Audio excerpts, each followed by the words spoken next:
मुरादाबाद में राज्य कर विभाग ने किया लगभग 340 करोड़ रुपए की टैक्स चोरी घोटाले का किया पर्दाफाश। इस संबंध में मुरादाबाद राज्य कर विभाग द्वारा थाना सिविल लाइंस पर 2 एफआईआर दर्ज कराई गई है।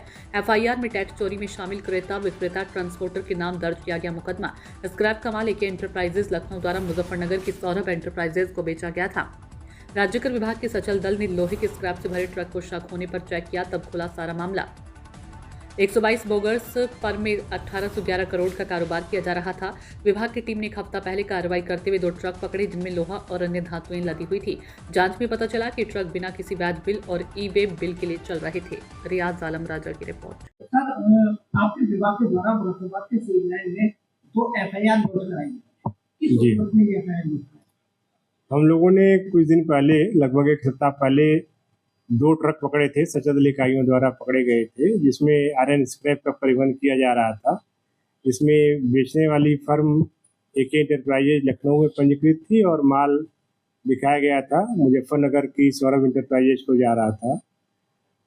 तो जब जांच की गई तो एके एंटरप्राइजेज के रजिस्ट्रेशन लेते समय जो मोबाइल नंबर डिक्लेयर किया गया था जीएसटी पोर्टल पर, उसमें कुल 122 फर्में पंजीकृत थी पूरे देश में। इसके आधार पर रोका गया उनको और डाउटफुल ट्रांजैक्शन लग रहा था, जिसके आधार पर फिर जांच कराई गई लखनऊ में और मुजफ्फरनगर में। तो दोनों फर्में नॉन एग्जिस्टेंट पाई गई हैं, अस्तित्व में नहीं थी, जिससे मामला चोरी का उजागर हो गया है।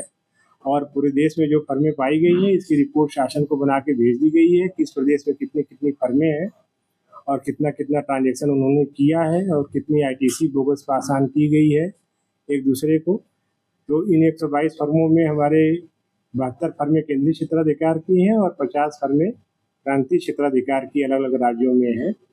और हर जगहों पे सूचना मेरे स्तर से भी कुछ जगहों पे गई है, बाकी शासन स्तर से प्रमुख सचिव साहब महोदय ने इसको पिकअप किया है, तो वहाँ से जा रही हैं। अन्य प्रांतों को सूचनाएं भेजी जाएंगी और आगे की कार्रवाई पुलिस जांच पड़ताल इसमें कर रही है कि वास्तविक इसमें व्यक्ति पीछे कौन है और चोरी किस प्रकार से अंजाम दी गई है।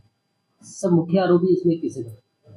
अभी मेरे सामने जो गाड़ी खड़ी है एके एंटरप्राइजेज की, उसमें अंकित कुमार है जिसने रजिस्ट्रेशन लिया था, तो उसमें अंकित कुमार को बनाया गया है। और सौरभ ट्रेडर्स करके नाम जो मुजफ्फरनगर में फर्म है, उसमें सौरभ मिश्रा है उसका प्रोप्राइटर, उनको आरोपी बनाया गया है। इसके साथ साथ जो ट्रांसपोर्ट कंपनी है जिसकी बिल्टी लगी थी उसको और वाहन स्वामी जो है, इन लोगों के नामजद एफआईआर कराई गई है।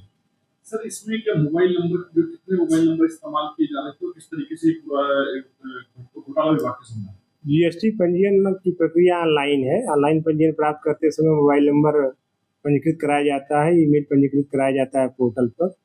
जो मोबाइल नंबर इसमें 2 प्रयोग किए गए थे अंकित कुमार द्वारा, और उन 2 मोबाइल नंबरों पे जब देखा गया तो उन्हीं मोबाइल नंबरों पे देश के अलग अलग राज्यों में कुल 122 फर्म पंजीकृत हुई थी, जिससे यह संदेह उत्पन्न हुआ कि लखनऊ के व्यक्ति का मोबाइल नंबर केरल में, कर्नाटक में, तमिलनाडु में क्यों यूज हो रहा है। फिर उन फर्मों का जब जांच किया गया तो पता चला कि उनका पंजीयन किसी का कैंसिल हो गया, किसी का एक्टिव है। और इस तरह से पूरा एक रैकेट समझ में आने लगा कि एक रैकेट जानबूझकर इस तरह से अपना काम कर रहा है। सर, इस तरह से ये बोगस फर्म बनी है, कब से ये चल रहा? 2 साल पीछे से रजिस्ट्रेशन था।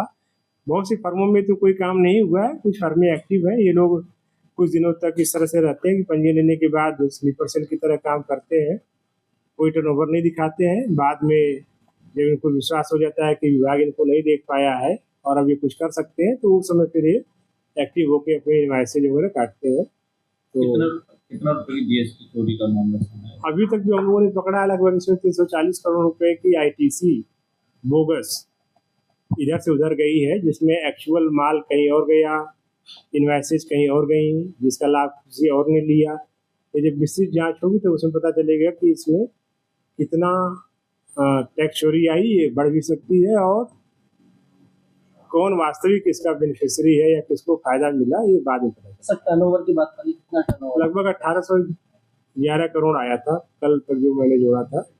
1811 करोड़ रुपए इसमें टर्नओवर है और 340 करोड़ का हमारा बोगस आईटीसी पास आने वाला। ऐसे घोटाले आगे ना हो उसके लिए विभाग की ओर से, उसके लिए विभाग प्रयासरत रहता है। हमारे पंजीयन जो देते हैं उसका फिजिकल वेरिफिकेशन करते हैं, मौके पे जाके देखते हैं आदमी है कि नहीं है। यदि इसके बावजूद हमारे पास बहुत डाटा है, जीएसटी का डाटा है, ई-वे बिल पोर्टल का डाटा है, उससे हम देखते रहते हैं कौन व्यापारी ज़्यादा ई-वे बिल डाउनलोड कर रहा है, उसकी फ्रिक्वेंसी क्या है। उसी डाटा एनालिसिस के आधार पे हम लोग अपनी सचल दल इकाइयों को सड़कों पे लगाते हैं कि इस अमुक व्यापारी द्वारा आज बहुत ज़्यादा ई-वे बिल डाउनलोड किए गए हैं, नया पंजीयन लिया गया है, तो ये डाउटफुल लग रहा है, इसको आप जाके देखो। क्योंकि जब रजिस्ट्रेशन लेके काम शुरू करता है आदमी तो उसके रिटर्न नहीं आए होते हैं, तो उसी दौरान फिर यदि हमने पकड़ लिया, उसे सड़क मिल गई, हमको गाड़ी मिल जाती है तो पकड़ जाती है इसकी कर चोरी और बंद हो जाता है।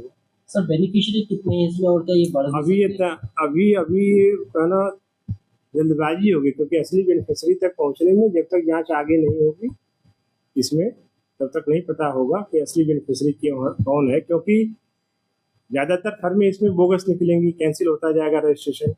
तो जब तक सभी को जांच नहीं कर ली जाएगी पैन इंडिया बेसिस पे, तब तक अल्टीमेट बेनिफिशरी तक नहीं पहुंचा जा सकता। करोड़ रुपए की जीएसटी घोटाले में ये मामला सामने आया, तो इसमें रिकवर की बात की जाए तो किस तरीके से रिकवर?